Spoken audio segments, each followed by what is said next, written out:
Can it be said truthfully that natural rights exist, that there is such a thing as a natural law? I would say only insofar as one is willing to forcefully, with violence, exert his will to make those rights a reality or to manifest that natural law in the physical world. What are rights except for those things which you're willing to kill or be killed for? If you're not willing to go to those lengths for a principle, can you accurately say that it is your right? For me, it's clear that you cannot. You can say I have a right to life, liberty, the pursuit of happiness.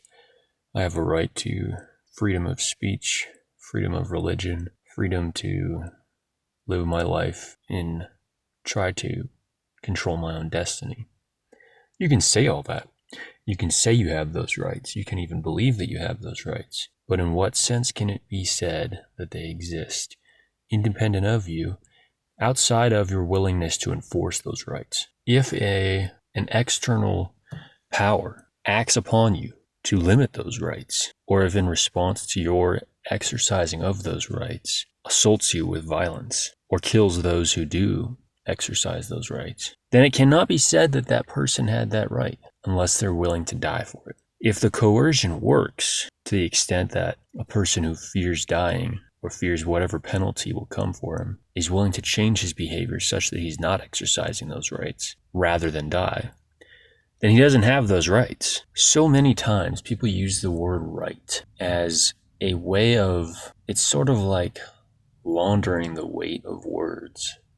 It's like they're stealing the power and weight from a word that once meant something and applying it to something that means nothing, because it's a linguistic tool. It's like when people sometimes say literally when they don't actually mean literally, because literally has a literal and specific meaning. So they're using the word in a way that is technically not correct, but they feel that the word literally is giving more weight to the claim that they're making, so they use it. In the same way, people talk about, it's ridiculous the way right-wingers do it, but it's obviously even more ridiculous when left-wingers do it, because they will go so far as to say you have a right to healthcare, you have a right to housing, you have a right to food and water. I would say the only person who has a right to those things is the one who is willing to hold the butcher at gunpoint to get food from him, to hold the doctor at gunpoint to get care from him, or to use some other source of violent coercion. Without that, how can it be said that you have a right to those things? Because you can say that. It's just, again, you can say that, but what I mean is, how can that word have any meaning? The only sense that I can see in which that word rights has any meaning whatsoever that distinguishes it from a privilege that can be taken away is if that right, as you're calling it, means more to you than life itself, both of your own life and someone else's. If this right is more important to me than this person's life, this person in front of me who is threatening that right, meaning that I am willing to take a life to preserve this right, or potentially to give my life to preserve it. But it's not just about giving your life to preserve it. It's because in your own case as an individual, it is, as an individual, you are ending your life. Presumably, rights are not applicable in the afterlife or whatever happens when you die. But effectively, what you're saying then is, I am willing to die, but I am not willing to live without this right. That is conviction. That is real. That's a right. Anything less than that is impotent, and you have no business calling it a right.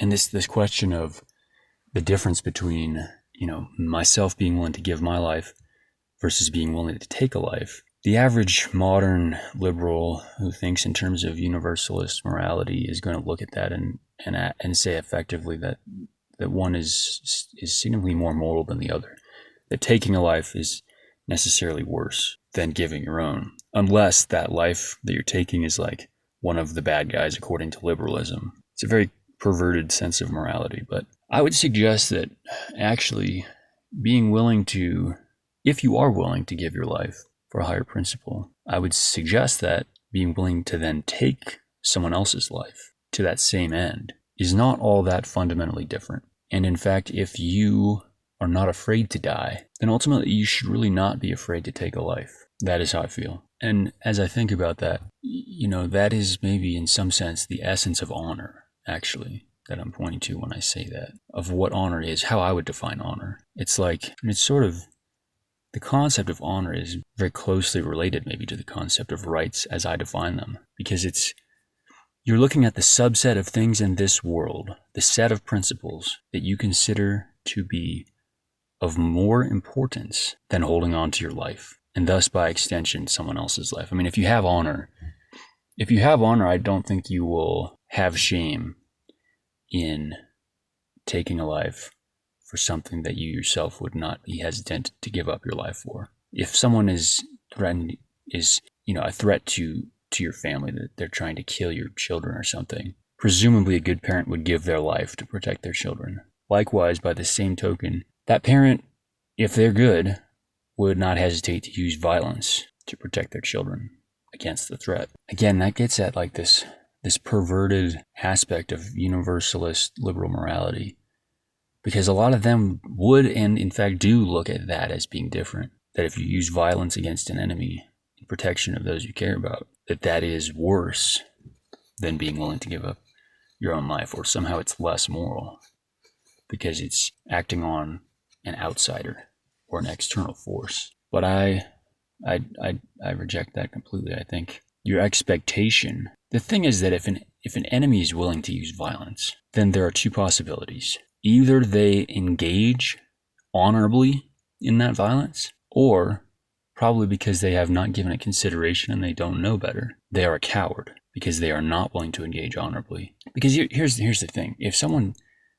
When you look at ancient history and you see somebody, a group of guys get together and say, okay, we're going to go and raid this neighboring tribe, or we're going to raise a small army and go attack this city and plunder it. If the way that they approach that situation is by saying, we feel actually, due to this, whatever the case may be, whatever the history, I don't think it actually matters what the circumstances are.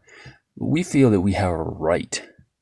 We feel that it is our right to show up at these people's doorsteps, kill their soldiers, and take their wealth, take their resources, whatever that may look like. If a person is willing to say that honestly, if a person is willing to understand and respect and take seriously what it is that they're doing, they're not harboring any delusions or false justifications. They have full transparency in their own understanding of what it is they're doing, then I cannot pass moral judgment on them. Like this is like a fundamental aspect in some ways of human nature. We're going to get together. We're going to attack our enemies. Maybe there's a history of conflict there. Maybe there's not.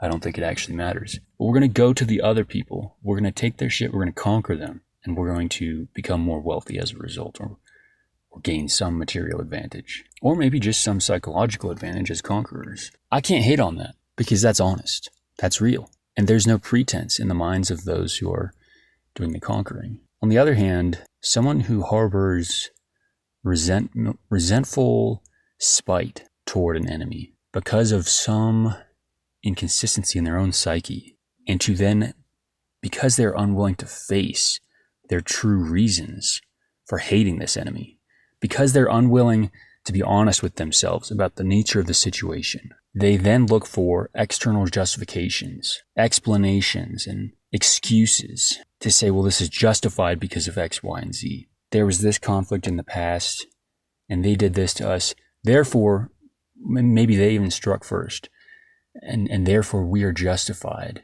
in attacking them. That I do not respect, because that individual or that group they are looking for false justifications. The fact that they're unwilling to be honest about their true reasons for hating this enemy or their true reasons for wanting to attack. The falsehood is, to me, the part that is not virtuous. I don't think violence is inherently non-virtuous. I think that if it is done with a full understanding of what is being done and why, then it is what it is.